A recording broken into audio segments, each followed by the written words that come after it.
요즘 학부모의 무작위한 아동학대 신고로 고통받는 교사들이 많다는 이야기 뉴스나 인터넷을 통해 지겹게 들었을 것 같은데요. 실제로 진짜 상상을 초월하는 민원이 많다고 하죠. 어느 정도 수준인지 느낄 수 있게 몇 가지 사례를 소개해 보도록 하겠습니다.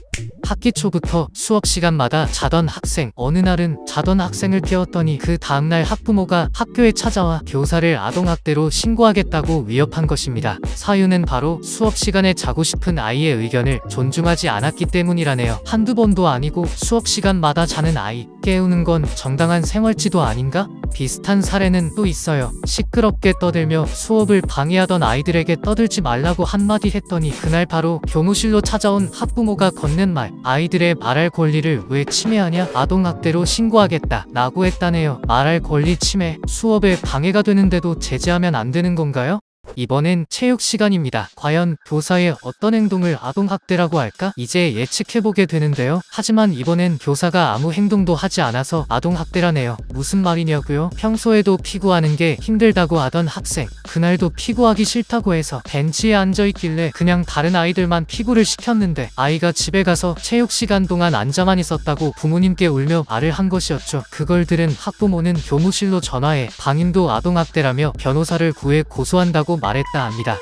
하기 싫다는 아이, 시켜도 학대, 안 시켜도 학대. 어느 장단에 맞춰야 하는 걸까요? 이 밖에도 학생들 간의 몸싸움을 말리려다 손목 잡았더니 아동학대, 수업 시간 도망가는 아이 목깃 잡았다고 아동학대, 칭찬 도장 안 찍어줬다고 아동학대. 이유들이 생각지도 못한 것들이라 당황스러울 따름입니다. 실제로 교권 침해 유형 중 아동학대 신고, 협박 등 악성 민원 제기가 가장 큰 비중을 차지하는데요. 전체 대비 57.8%나 되죠. 그런데 한 가지 드는 의문, 제가 학교 다닐 때까지만 해도 아동학대로 교사를 신고하는 일은 거의 없었던 것 같은데 갑자기 이런 민원 제기가 많아진 이유가 따로 있나? 현장의 이야기를 들어보았습니다. 그 아동복지법이 학교로 들어오면서 이제 선생님들이 아동학대 가해자가 될 수 있는 그 발판이 되었던 거죠. 특히나 아동복지법 안에서 정서학대 조항이 있는데 그 정서학대 조항은 되게 좀 모호한 부분이 있어요. 사실상 그 당하는 사람 입장에서 기분이 나쁘다, 내가 학대를 받았다라고 주장해버리면 그러면 선생님 입장에서는 사실 정당한 생활 지도를 하면서도 그것이 정서학대가 아님을 신고당했을 때 계속 입증을 해야 되거든요.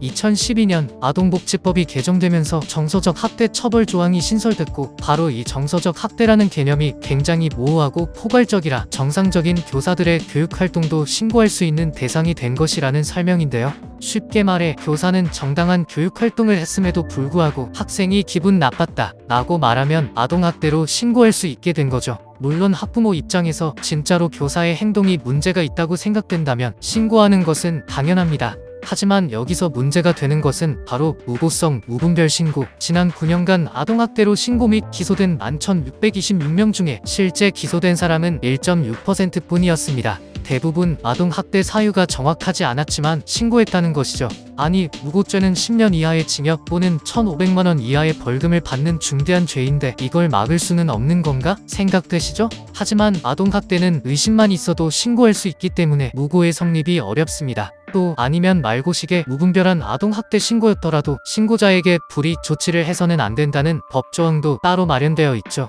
분명 아동을 보호하기 위해 만든 법이지만 이를 악용한 일부 학부모로부터는 교사를 보호할 수 없게 된 것이죠.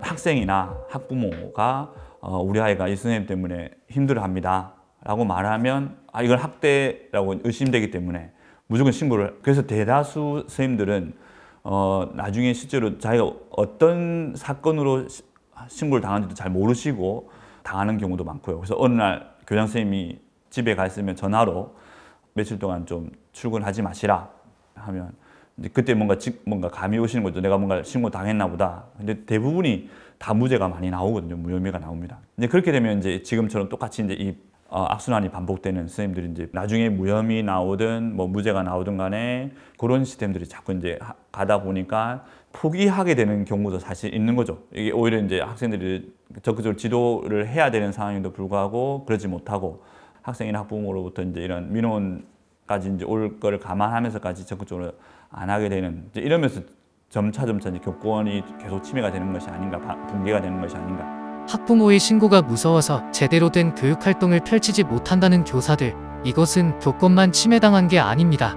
결과적으로 학생들의 수업권과 교육권 또한 위협받고 있는 것이죠. 결국 학생의 권리와 교사의 권리를 같이 보호할 수 있도록 노력해야 하는 것이죠.